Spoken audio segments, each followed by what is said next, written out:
À plus. Bonjour à tous. Bienvenue à cette session intitulée « Comment reconstruire un élan européen ?»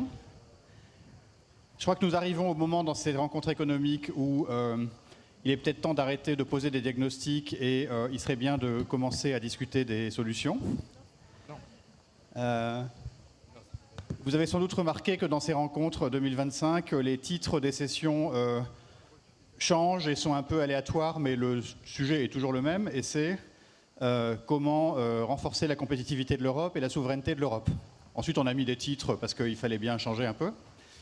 Donc on va à nouveau parler de ça, mais on a la chance d'avoir sur scène, et Lucie Robquin va les présenter dûment avec leurs titres et qualités, des responsables politiques.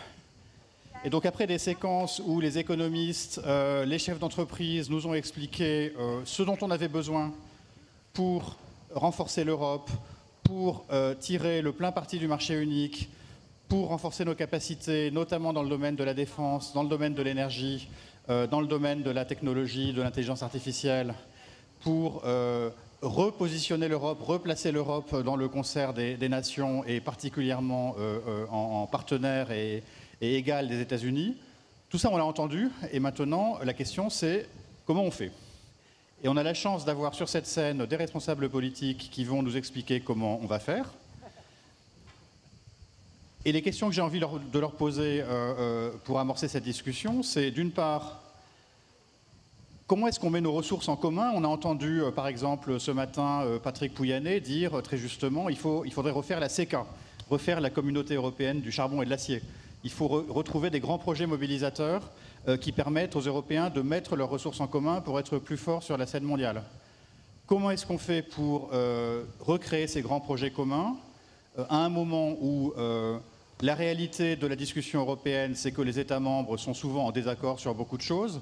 Les États membres se battent un peu comme des chiffonniers pour recueillir les aides d'État, par exemple, les projets industriels, pour accueillir les projets industriels chez eux plutôt que chez le voisin. Les États vont dans les conférences dire il faut une union des marchés de capitaux, il faut une union bancaire, c'est très important. Et puis dès que leurs banques fusionnent, évidemment, ils sont d'un avis un peu différent. Voilà, donc comment est-ce qu'on fait ce pas qui conduit des déclarations de bonnes intentions vers la réalité? Et surtout, comment est-ce qu'on le fait ensemble à un moment où chaque État aura la tentation du chacun pour soi? Et troisième question, comment est-ce qu'on le fait avec l'adhésion, le soutien, l'enthousiasme des entreprises et des citoyens à un moment où les élites européennes parlent de renforcer l'Europe, mais les peuples européens sont de plus en plus sceptiques sur l'Europe. Donc comment est-ce qu'on fait ce travail de réconciliation? Comment est-ce que les politiques remplissent leur rôle qui est de donner une direction, une vision et d'emporter l'adhésion des citoyens autour de cette vision européenne qui aujourd'hui n'est pas là. Et si quelqu'un peut le faire, ça n'est pas les chefs d'entreprise, quelle que soit leur qualité, ça n'est pas encore moins les économistes, c'est les responsables politiques. Ils vont nous expliquer comment ils vont le faire et je m'arrête là, chère Lucie, pour ne pas prendre de temps sur la discussion. Merci Benoît, bonjour à toutes et à tous et merci pour ces propos liminaires Benoît. Vous avez raison, nous avons dans ce panel des personnalités politiques de premier plan qui représentent l'Europe sous toutes ses coutures. Pascal Donoghue, vous représentez la façade ouest de ce panel, vous êtes irlandais, vous présidez l'Eurogroupe, ce qui vous amène à réunir les ministres de l'économie de toute la zone euro pour coordonner l'action économique de la zone. Dalia, vous êtes l'ancienne présidente de Lituanie, vous êtes donc la personne la plus septentrionale de ce panel. Compte tenu de vos relations glaciales avec Vladimir Poutine, on vous présente souvent comme la dame de fer de la Baltique, on en parlera tout à l'heure. Renaud Muselier, vous êtes bien sûr notre carte la plus méridionale. Vous jouez à domicile en plus, puisque vous présidez la région PACA, cette belle région. Vous nous parlerez de l'Europe dans sa dimension locale. Pardon. Et Dimitar Kovaceski, vous êtes la personnalité la plus à l'est de l'Europe. Vous êtes l'ancien Premier ministre de Macédoine du Nord.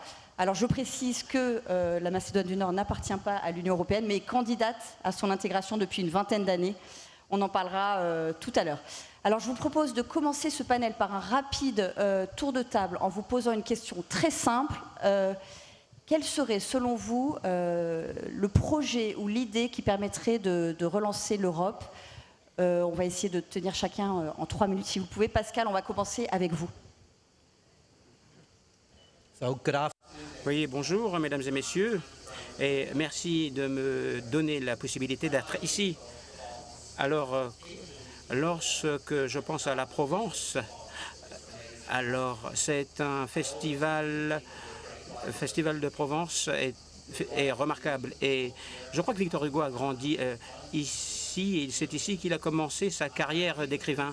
Et lorsque je pense à ses romans, alors je pense souvent comment il aurait pu décrire les moments de changement économique sérieux et qu'est-ce que cela veut dire pour les pays, pour les citoyens et pour les sociétés. Et nous sommes à un de ces moments pour l'Europe. Et lorsque je pense à la question qui est soulevée, reconstruire un élan européen, alors je voudrais penser à un autre concept que Victor Hugo a écrit. Dans ses romans, il a dit qu'il y avait des forces, il y avait des tendances qui étaient tellement puissantes qu'il était très difficile pour les individus de décider de leur propre avenir, de leur propre sort, parce qu'en fait, ils étaient immergés dans des forces qui étaient trop fortes. Et bien sûr, il faut reconstruire un élan européen, c'est important. Pourquoi? Parce qu'il faut prendre des mesures plus en avant pour nous assurer que l'Europe puisse continuer à décider de son propre avenir et que nos citoyens aient la capacité d'adopter les choix pour leur avenir dans une démocratie libérale. Alors, quelles sont les actions pratiques que nous devons mener à bien? Alors, pour moi, il y a 3 décisions qui sont prises à l'heure où je vous parle, qui vont au-delà de la théorie, qui vont au-delà de l'appel à l'action. Il s'agirait de transformer l'essai au sein du groupe de l'euro. Je voudrais vous parler de ces actions. Alors que je prends la parole et lorsque nous nous rencontrons à Bruxelles, et nous allons nous rencontrer lundi prochain, les ministres vont prendre une décision. Est-ce que l'euro doit avoir un avenir numérique? Est-ce que ce doit être une devise numérique? Et est-ce qu'elle a la capacité de protéger votre capacité à dépenser de l'argent dans des économies qui sont de plus en plus numériques et s'assurer que l'Europe ait la capacité d'avoir une influence sur sa devise, sur sa monnaie. Ces décisions sont prises alors que je vous parle. Deuxièmement, nous allons prendre des décisions pour savoir si l'euro doit devenir une devise plus importante. Nous allons établir une décision finale dans les prochaines semaines. Nous allons accueillir la Bulgarie au sein de la zone euro après avoir accueilli la Croatie au sein de la zone euro. Alors que notre devise devient plus grande, nous allons devenir un espace plus grand avec une devise qui pourra protéger nos normes. Et puis, il faut prendre des actions, il faut avoir de la volonté. Comment on peut intervenir de façon différente pour essayer d'aider les banques à surmonter leurs difficultés. Ben Ward a parlé de ces difficultés. Les banques doivent s'associer et ces décisions ont été discutées il y a 2 semaines et lundi, on décidera de la mise en place de ces mesures. Donc, il faut reconstruire l'euro, de redonner un élan européen en matière économique. Bien sûr, il faut que l'on puisse influencer notre avenir et un ingrédient essentiel, c'est de plaider la voix des politiques, reconnaissant les valeurs de la démocratie libérale et adopter des décisions économiques par le biais des électeurs, par le biais des dirigeants. Et je pense que l'Union européenne est un parfait cadre pour faire cela. Et c'est la réussite pour une France qui soit couronnée de succès, une Europe qui soit couronnée de succès. Donc, ce sont les types de décisions que nous devons prendre grâce aux personnes qui sont ici dans le cadre de ces rencontres remarquables. Très concrète pour l'Europe, on est ravis. Dalia, qu'attendez-vous très concrètement de l'Europe pour relancer ce grand moteur que nous attendons tous? OK, très chaude pour tout, et spécialement pour le nord de l'Europe, mais ce n'est pas de problème à tout. So I will go, of course, in English. Oui, bien sûr, je vais parler anglais. Je vois qu'il est très chaud, mais il fait chaud ici. Alors, bien sûr, ce qui est important, c'est la confiance. Il faut être plus fort. Il faut sauver les démocraties libérales en Europe. Et j'ai l'impression que nous sommes le dernier bastion dans le monde entier, le dernier bastion de la démocratie libérale. Dans quelle mesure pouvons-nous sauver l'Europe afin d'être plus efficace? Renforcer l'Europe dépendra de la volonté politique des politiciens et de la volonté politique de la société civile. Alors pourquoi je vous dis cela? Alors, l'Europe a manqué de confiance en elle, d'honneur, et en fait, l'Europe s'est évertuée à plaire à tout le monde. Et ce qu'il faut faire, c'est de rendre l'Europe beaucoup plus forte. Renaud Muselier. Tout le monde fait globalement le même diagnostic sur l'Europe, qui a été conçue comme une force qui nous a amené la paix sur ce continent qui a toujours été en guerre. Et aujourd'hui, nous sommes dans une situation où nous subissons l'histoire, et où nous suivons l'histoire, et nous ne dominons plus le monde. Donc on se retrouve dans une situation où, avec chacun de nos pays, dans des vraies démocraties, on a, et j'ai siégé au Parlement européen, bien pu voir les difficultés et la lenteur des décisions. Mais on peut rentrer dans ce débat longtemps. Parce que la démocratie fait évoluer les gouvernements et les représentations. Mais nous sommes des démocrates et nous sommes une puissance collective absolument incroyable. Une fois que j'ai dit ça, les mécanismes européens étant globalement extraordinairement compliqués, la réalité, c'est qu'il faut des grands connaisseurs qui sont susceptibles de mettre les bons diagnostics sur les bonnes propositions pour arriver à avoir la bonne vision. De tout ce que j'ai pu lire, de tout ce que j'ai pu voir, de tous les échanges que nous avons pu avoir sur la base de ce raisonnement, c'est en fait le rapport Draghi et le président Draghi qui dit le mieux les choses.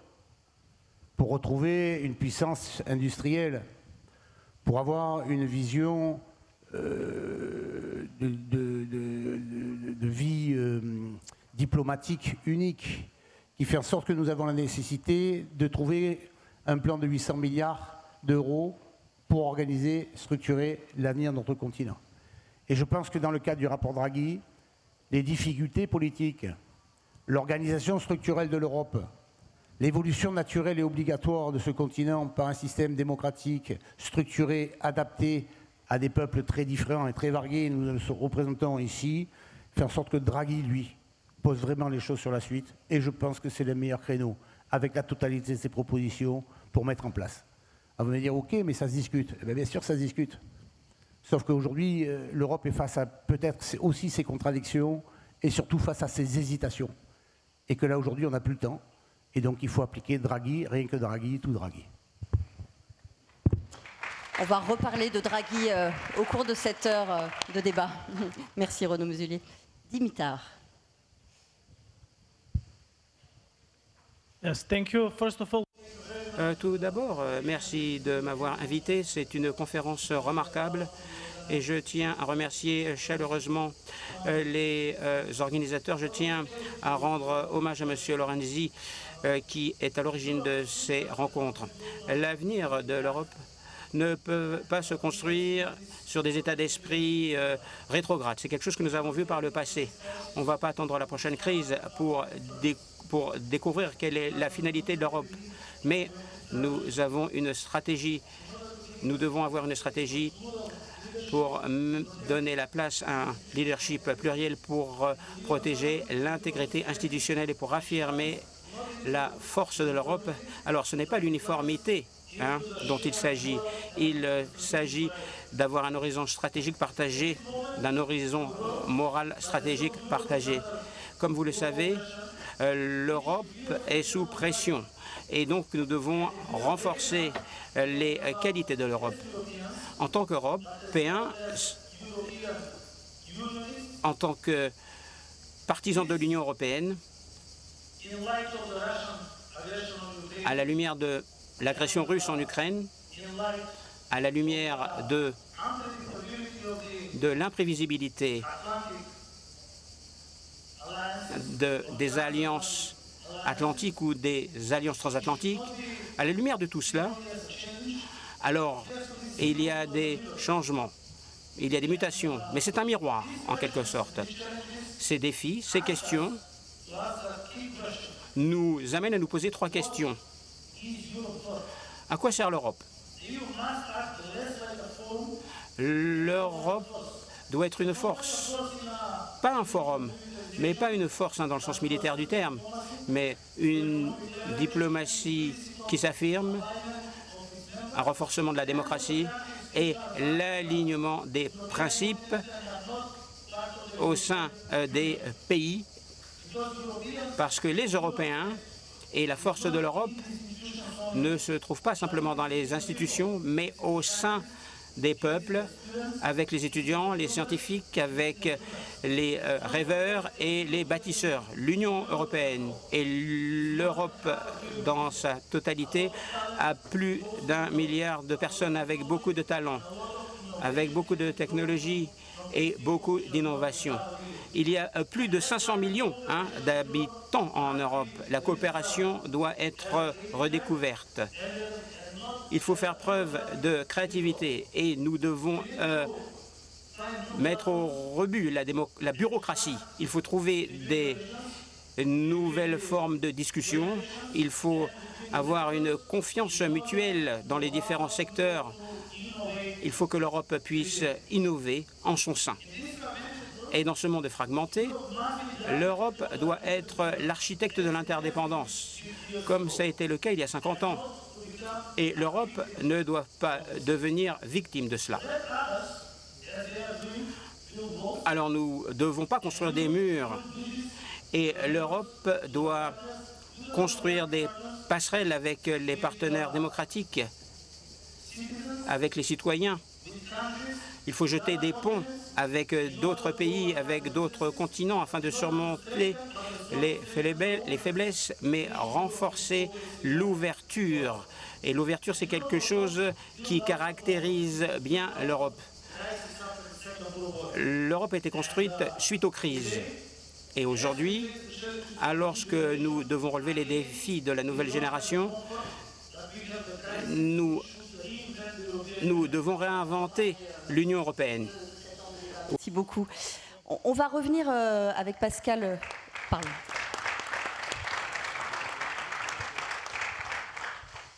On va revenir avec Pascal Donohoe sur l'économie parce qu'il y a un Eurogroupe lundi et à chaque fois qu'il y a un Eurogroupe, je me pose la même question.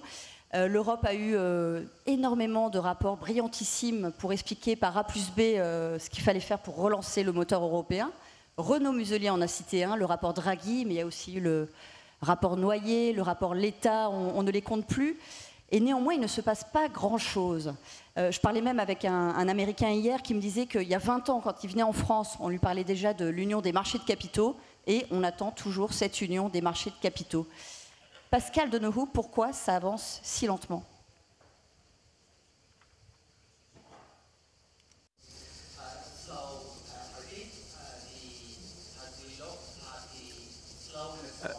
C'est vrai que nos processus sont lents et c'est une critique légitime à la lenteur de ces processus. Il faut aussi reconnaître ce que nous ont permis de faire ces processus. Si je regarde l'Europe et sa situation actuelle, il n'y a jamais eu autant de personnes qui travaillent au sein de l'Union européenne. Nos économies sont toujours en croissance, en moyenne, en dépit du fait qu'il y a une guerre en Ukraine. Par ailleurs, nous avons pu réduire l'inflation, politique couronnée de succès, qui était à un niveau très élevé, et cela a eu un impact terrible sur nos niveaux de vie et sur la croissance.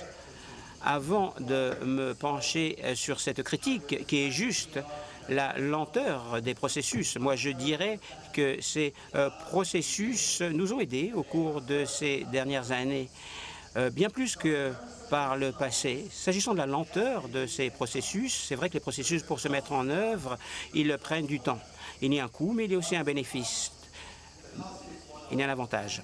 Alors le coût, c'est quoi? La compétitivité, puisque d'autres parties du monde ont pu progresser rapidement suite à la crise économique mondiale, et les marchés des capitaux et les banques ont été renforcés. Bien plus que ce que nous avons fait en Europe. Mais sur une note positive, il y a un atout, la prévisibilité. Si vous voulez créer des entreprises en Europe, vous pouvez être confiant qu'il y aura un système de fiscalité. Si vous mettez en place une entreprise, vos employés, vos scientifiques auront de la liberté, la propriété intellectuelle sera respectée et c'est une constante en Europe. Et si vous voulez savoir comment les grandes décisions seront prises, cela aura un impact sur votre entreprise et sur vos investissements. Nos processus sont peut-être lents, mais ils sont sûrs et certains. C'est un atout, c'est un avantage au fur et à mesure que le monde se caractérise par des incertitudes, notamment pour les scientifiques et pour les entrepreneurs. Et donc on peut utiliser cet atout. Vous avez raison, nous devons aller plus vite. Mais il ne faut pas sous-estimer ce que nous avons fait, ce que nous avons réalisé, et nous prenons des décisions de façon claire, notamment pour les choses qui sont importantes dans notre vie.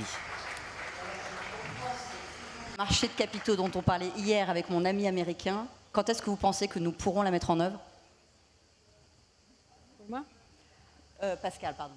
Sorry, would you repeat your question, please? Oui, pour reprendre très concrètement cette union des marchés de capitaux dont nous parlions hier avec mon ami américain, quand est-ce que vous pensez que nous pourrons la mettre en œuvre? So you never have. Vous savez, l'intégration des capitaux marchés, ça prend du temps. Vous savez, l'intégration des marchés des capitaux aux États-Unis continue d'évoluer, mais nous n'évoluons pas assez rapidement en Europe. Quelles sont les démarches? La Commission européenne a mis sur le tapis quelques propositions. Comment on peut aider les bilans de nos banques pour qu'il y ait moins de prêts afin de soutenir les investissements. Nous aurons la possibilité de faire des avancées dans les prochaines semaines. Mais en fait, il ne faut pas se concentrer sur le niveau central. Il faut savoir ce qui se passe au niveau national, ce qui se passe à un niveau plus bas. Au niveau national, il faut faire davantage. Il faut avoir des systèmes de pension qui soient mieux financés afin d'avoir des capitaux qui seront réinvestis dans la croissance. Et nous devons nous encourager mutuellement, notamment en Irlande, afin d'être ouverts. Il faut être ouvert à différentes formes d'investissement. Alors bien sûr, vous pouvez ouvrir un compte, vous pouvez acheter des biens immobiliers, mais ce qui est important, c'est la tolérance au risque et l'appétit au risque. Donc au niveau de l'Union européenne, on peut faire davantage et au niveau national, je pense qu'on peut aussi faire la différence. Dalia, la relance du moteur européen, elle passe évidemment par la défense. Les pays européens ont besoin de coopérer davantage pour se défendre et pour développer une certaine autonomie stratégique vis-à-vis des États-Unis. Mais la difficulté, c'est de dépasser les intérêts nationaux. Beaucoup de pays en Europe continuent de s'équiper massivement aux États-Unis. C'est le cas de votre pays, la Lituanie.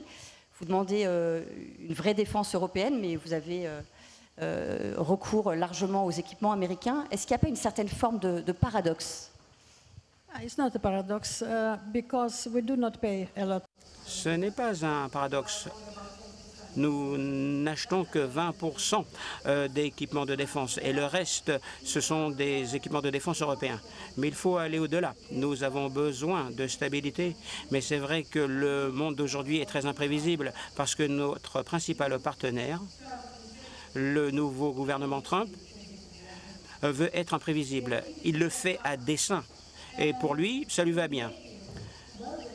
Et l'économie mondiale, le commerce mondial est tout à fait imprévisible. Bien sûr, il faut adapter nos économies, mais aussi nos sécurités. Et on ne peut plus compter sur un seul partenaire pour notre sécurité. Nous avons l'OTAN avec une prédominance des États-Unis dans la fourniture d'équipements et de technologies. Mais les décisions sont partielles. Mais tout cela, c'est de la façade. L'OTAN a décidé de dépenser 5% pour la défense au cours des 10 prochaines années. Au titre des infrastructures et au titre des dépenses de défense. Mais c'est de la façade, parce que Poutine et Trump ne vont pas attendre 10 ans. Donc il faut être prêt maintenant. Il faut être prêt à l'avenir. Et c'est ce que nous faisons sur le flanc Est. Nous investissons dans notre défense. Nous investissons en Pologne 3 à 4% au titre des dépenses militaires. Et nous augmentons la taille de nos forces armées et nous investissons dans l'équipement de défense, les équipements de défense français, allemands, parce que nous avons des troupes françaises et allemandes sur notre territoire, mais les Américains ne sont pas très loin.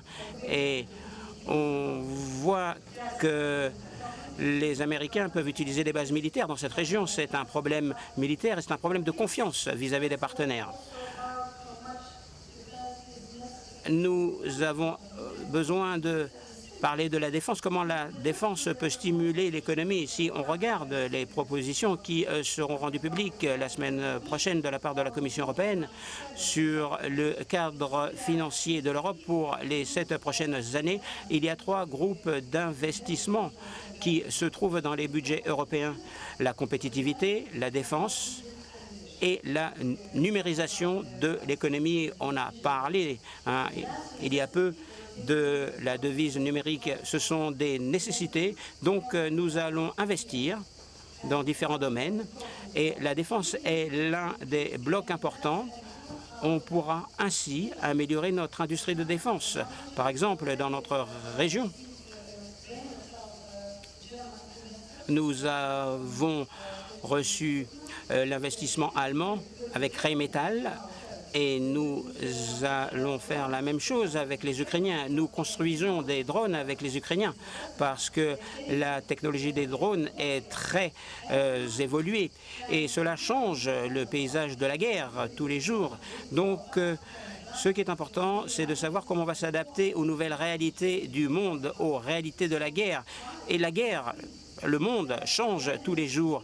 La vitesse, la volonté sont essentielles. Il ne faut pas avoir preuve de responsabilité, bien sûr. On peut parler de numérisation de nos équipements, mais c'est bien de parler, mais il faut aller au-delà.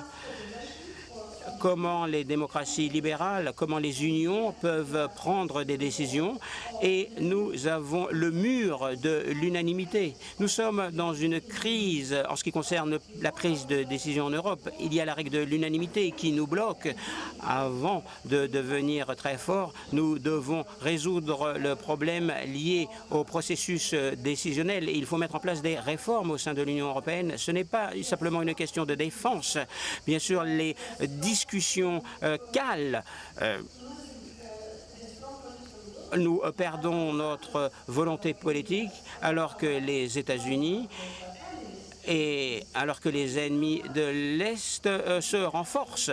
Et une fois de plus, rappelez-vous ce que j'ai dit au début, l'honneur avoir confiance en soi, c'est important. On ne doit pas permettre aux autres de nous pousser, de faire des recommandations, des règles sur la façon dont nous vivons. Nous pouvons le faire. Nous sommes suffisamment robustes et forts pour le faire nous-mêmes. C'est un appel déterminé à accélérer l'Europe de la défense. Merci beaucoup. Renaud Muselier, je rappelle que vous avez été député européen et secrétaire d'État aux affaires étrangères. On présente souvent l'Europe comme une grosse machine bruxelloise, une grosse machine administrative qui fait surtout de la norme. Mais on sait que sur le terrain, l'Europe promeut des actions locales qui changent la vie des entreprises, des citoyens. Est-ce que vous pouvez nous dire très concrètement, dans votre région PACA, les actions qui sont les plus décisives, les actions européennes les plus décisives, les actions dont vous êtes le plus fier?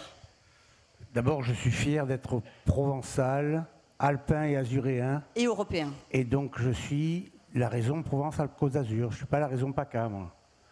Voilà, moi, je suis la région sud, on est des sudistes. On a les cigales, on a la joie de vivre, et on est sérieux. Bien. Parlons Europe. Mais je parle PACA aussi, non. Donc, je parle sudiste, je parle français, je parle européen.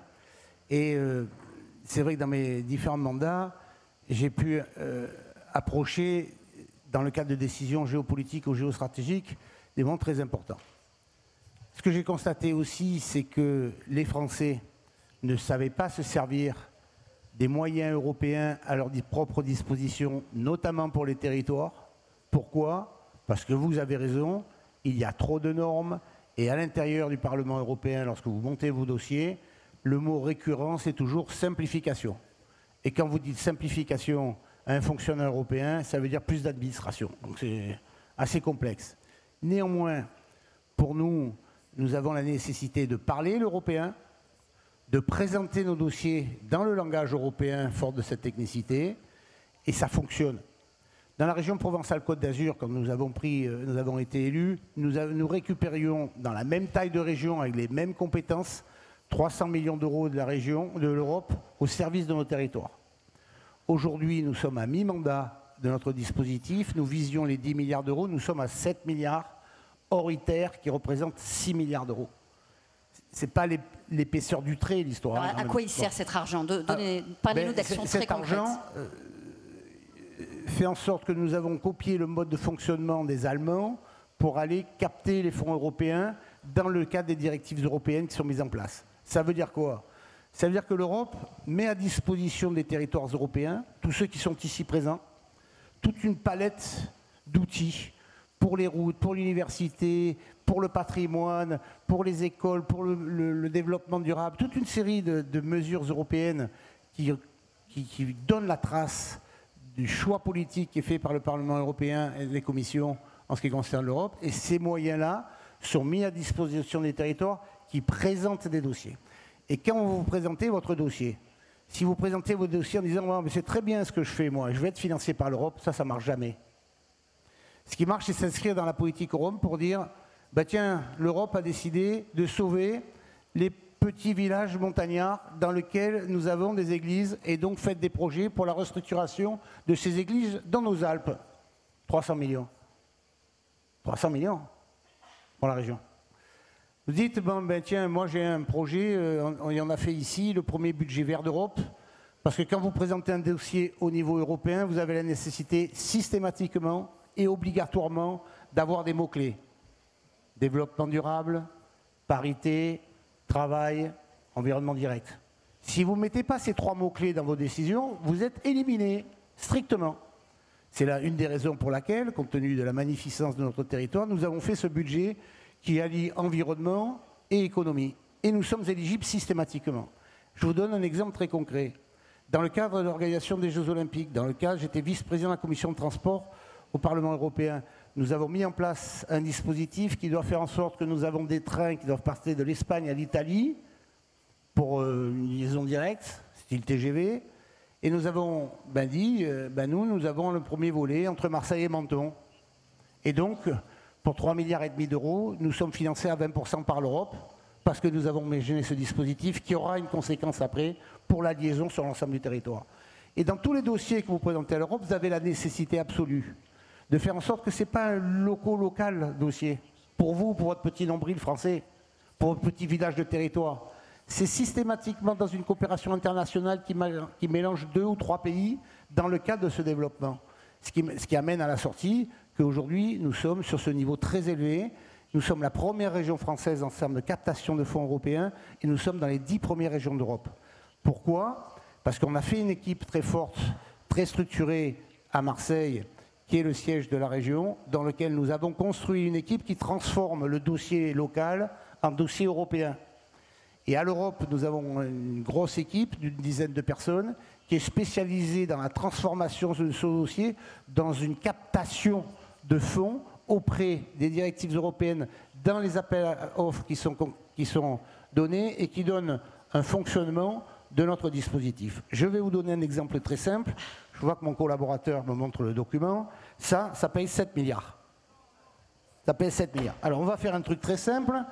Vous êtes au premier rang, chère madame, vous allez me dire stop. Stop. Alors, Interreg Europe, Green Europe, économie circulaire, Inert Ost, bénéficiaire Région Sud, Marseille, coût du projet 1,2 million, montant de l'Union européenne 970 000 euros, 156 000 pour la France. Bon, vous avez compris que Renaud Muselier est devenu le grand expert des fonds européens. Donc pour tous ceux qui dans cette salle recherchent des fonds, il sera disponible cet après-midi. Merci Renaud. Dimitar, on va partir sur un sujet un peu différent qui est l'élargissement de l'Union européenne. Je rappelle que votre pays est candidat à l'intégration depuis une vingtaine d'années, c'est quand même beaucoup. Alors je vais mettre les pieds dans le plat. Il y a beaucoup d'Européens, peut-être aussi dans cette salle, qui pensent que l'Europe à 27, c'est déjà très compliqué. On a beaucoup de mal à dégager des compromis, les pays peuvent faire valoir leur droit de veto, et donc on avance beaucoup moins vite que la Chine, que les États-Unis. Quel serait l'intérêt pour l'Union européenne d'accueillir aujourd'hui de nouveaux pays comme le vôtre?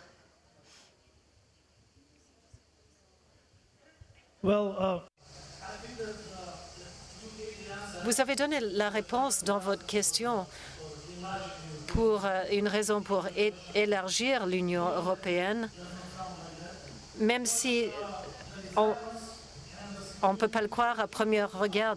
Les mots résidence n'a pas été construite à Bruxelles et pas. Ce sont des choses qui sont créées dans nos villes, dans nos régions frontières, comme a dit Madame la Présidente, et créées dans les périphéries aussi, les périphéries de l'Europe et de l'Union européenne.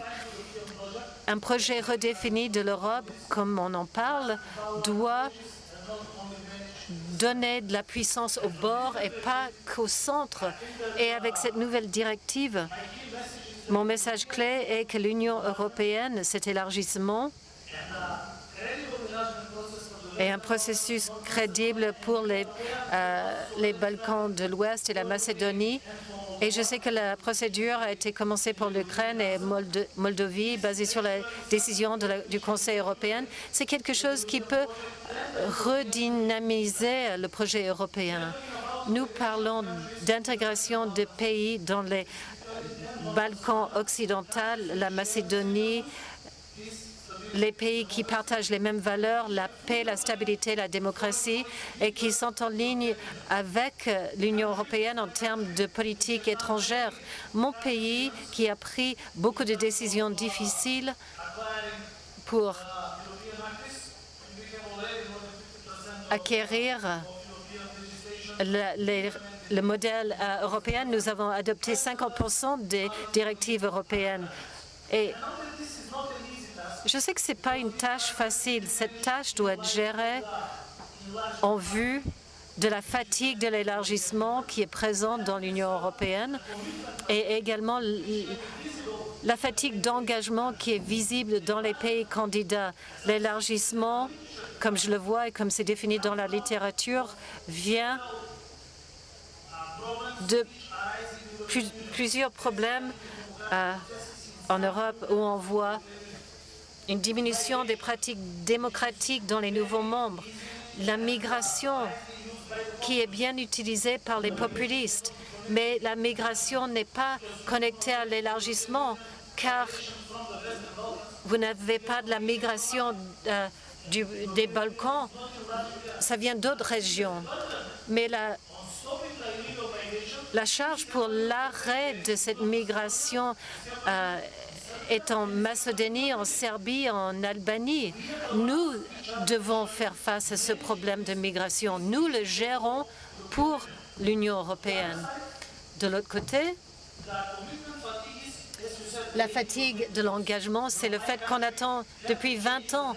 Mon pays a dû changer son nom afin de résoudre un problème bilatéral avec la Grèce pour devenir membre de l'OTAN. Nous sommes membres de l'OTAN maintenant et pour commencer la négociation avec l'Union européenne. Et c'est pour cela que je dis que nous avons besoin de processus crédibles qui ne seront pas chargé de questions bilatérales avec les pays membres, mais qui va dépendre juste des critères qui sont imposés pour l'élargissement. Et je suis sûre que la Macédoine et les autres pays balkans peuvent mettre en œuvre dans leur propre pays. In fine, si vous voyez l'élargissement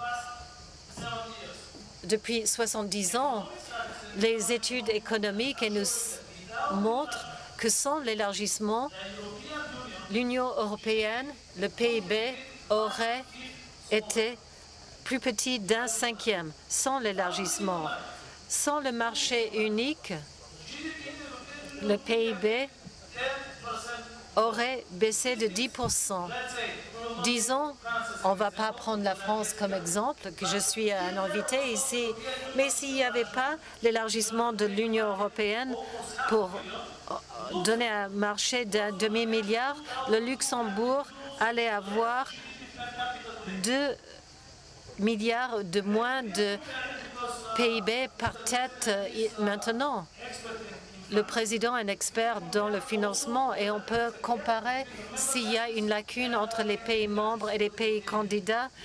Oui, il y a un gap, car dans l'Union européenne, les fonds de cohésion de 2021 à 2027 pour les pays qui ont moins de 90% de la moyenne de PIB, l'aide qu'ils reçoivent est 320 milliards d'euros.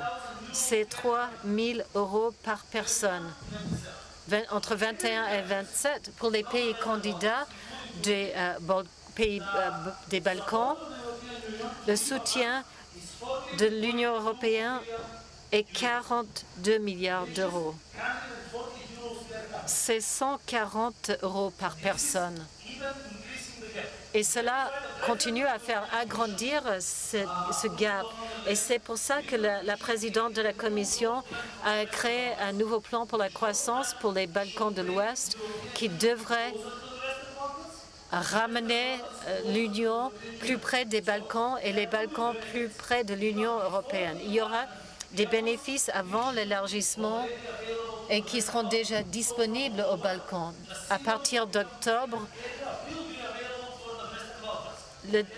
la zone de paiement unique sera disponible dans les Balkans. Il n'y aura pas de paiement supplémentaire au niveau des banques et petit à petit, nous allons pouvoir finir ce projet européen car quand vous voyez les frontières de l'Europe, l'Union européenne a des frontières externes et également internes dans les Balkans. Nous n'avons pas besoin de ces frontières internes. Merci.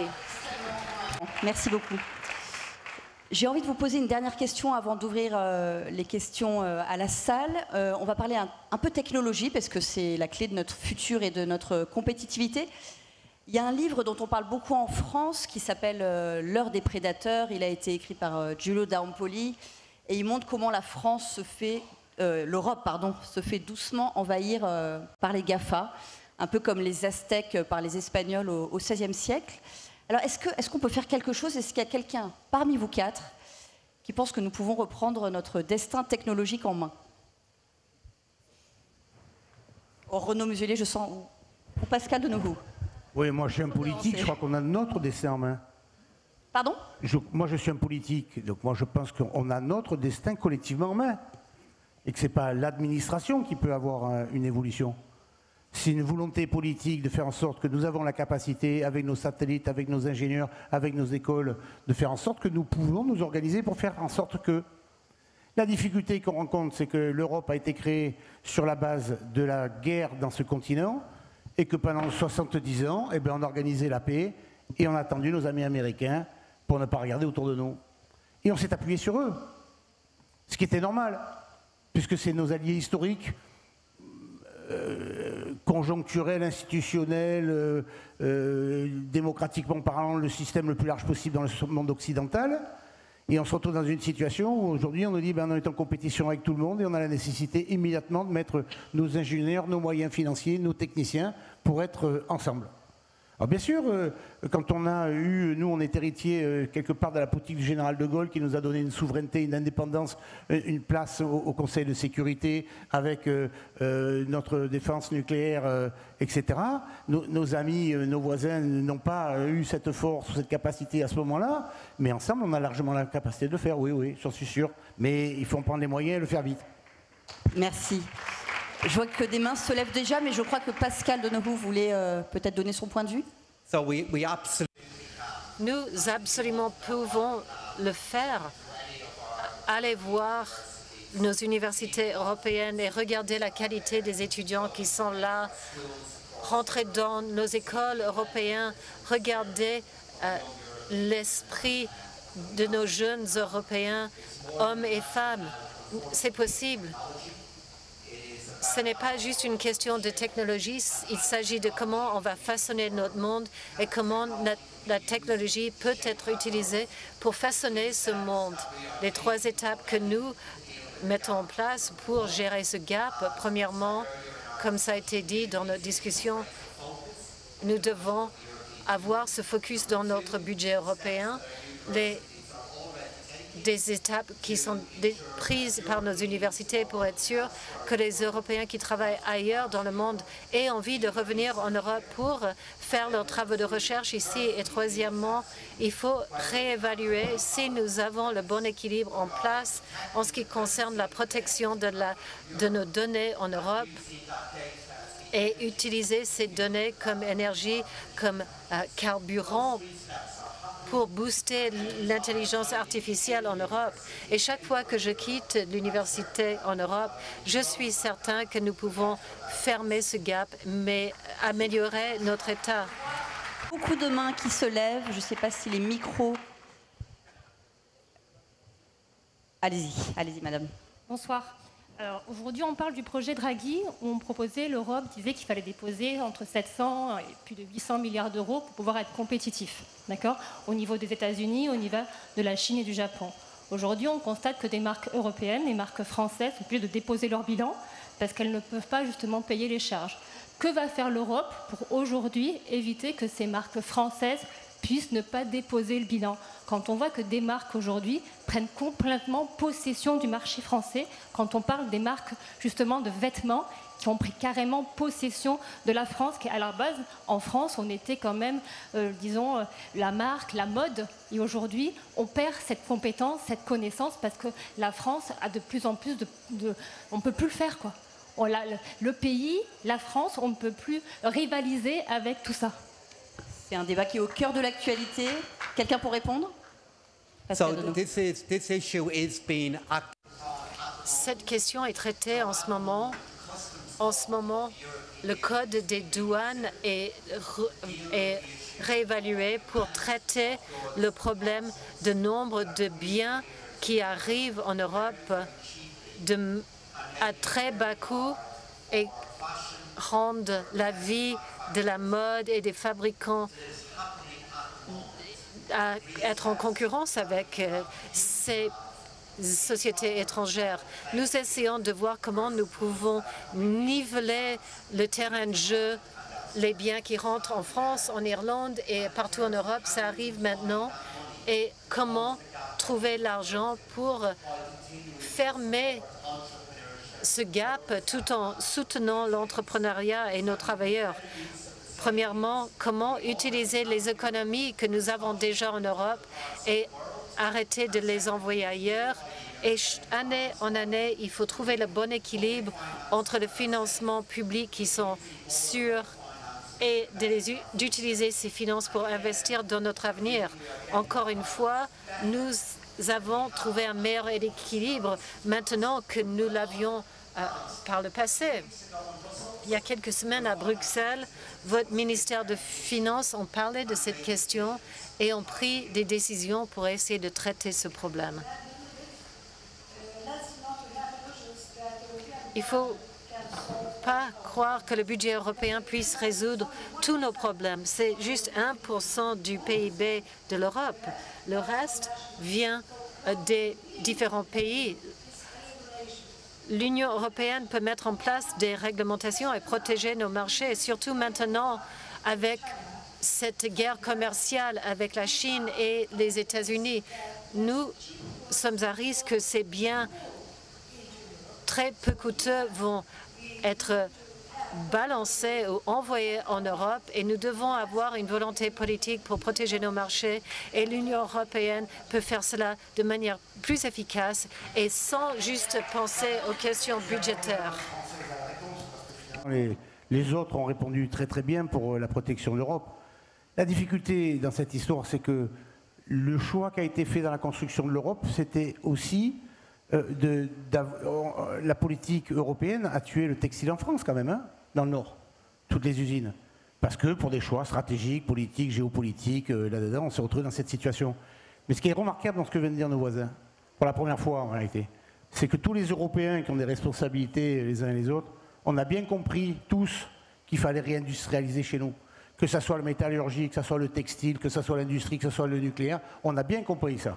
Parce qu'on est contraint par des forces géopolitiques extérieures, et donc cette démarche-là, elle est quand même unanimement reconnue par nos différents partenaires européens. Merci. Merci Renaud. On prend une dernière question avant de conclure les débats. Monsieur, bonjour. Oui. Reconstruire l'Europe, quelle belle idée.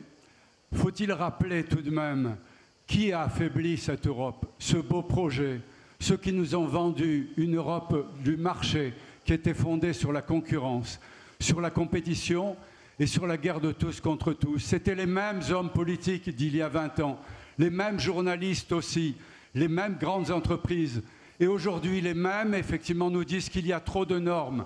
Ne faut-il pas reprendre les choses à l'envers et au contraire reconstruire une Europe fondée sur la coopération sociale, la coopération fiscale et la coopération environnementale. Et cela, Monsieur Muselier, ça nécessite beaucoup plus de normes encore. Quelqu'un veut répondre très rapidement? Si c'est la question qui m'adresse à moi, la réalité c'est que l'Europe nous a amené la paix. C'était le grand projet européen. Et dans cette paix, on l'a. Est-ce que tout a été parfait? Ben, vraisemblablement oui quand même, puisque tout a fonctionné. Jusqu'au moment où la difficulté des normes qui sont arrivées a entraîné un basculement géopolitique poussé par nos propres hésitations respectives. Et à ce moment-là, oui, on travaille sur l'environnement et l'Europe fait des travaux sur l'environnement de façon très importante et normalise encore un peu plus le truc, pendant que nos voisins ont abandonné la totalité de la défense environnementale. Et non, nous faisons des normes qui posent des difficultés à certaines de nos entreprises, mais je pense que nous avons raison de le faire pour protéger notre environnement. Mais c'est exactement l'inverse aux États-Unis, c'est exactement l'inverse en Chine. Hein, et on n'est pas tout seul dans ce grand monde et ce grand continent. Je ne parle pas de l'Inde, où on se retrouve avec des contraintes géopolitiques de marché qui sont très importantes et qui sont réelles. Donc comment dénormer tout en faisant en sorte qu'on libère, mais qu'on puisse bien contraindre. Merci voilà, Renaud Muselier, merci beaucoup. Benoît Cœuré va apporter le dernier mot à ce débat. Oui, trois mots de conclusion. Premièrement, j'ai trouvé formidable d'avoir cette diversité européenne sur scène, ce qui nous change un peu du pia-pia parisien qu'on entend aussi parfois. Donc voilà, on vous a apporté la diversité et la fraîcheur de vue de l'Europe ici à Aix-en-Provence. Et le débat était très concret. On a parlé des églises de la région sud, on a parlé de défense, on a parlé du train Menton-Marseille, on a parlé du coût du dédouanement des paquets qui viennent de Chine. Donc ça vous montre que l'Europe, c'est quelque chose de concret et qui impacte notre vie quotidienne. Deuxième remarque, on a parlé de valeurs aussi. C'est-à-dire que, pourquoi est-ce qu'on fait tout ça? Il faut se demander pourquoi on veut renforcer l'Europe. L'Europe du traité de Rome, c'était pour assurer la paix sur le continent.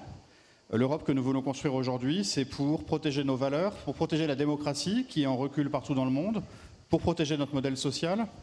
Et c'est pour ça qu'on le fait. Et donc, il faut aussi garder ça en tête quand on parle, par exemple, de régulation des GAFAM. C'est un enjeu économique, c'est un enjeu de politique de concurrence, ça c'est mon métier, mais c'est aussi pour garder le contrôle de notre dialogue démocratique et de nos valeurs. Et c'est de ça qu'on parle aujourd'hui. Et la troisième chose, on a dû parler à peu près 10 fois du rapport Draghi. Il est là, il arrive, donc je vous invite à rester pour écouter Mario Draghi. Merci Benoît Cœuré, merci à tous pour ces débats. Bonne journée à tous.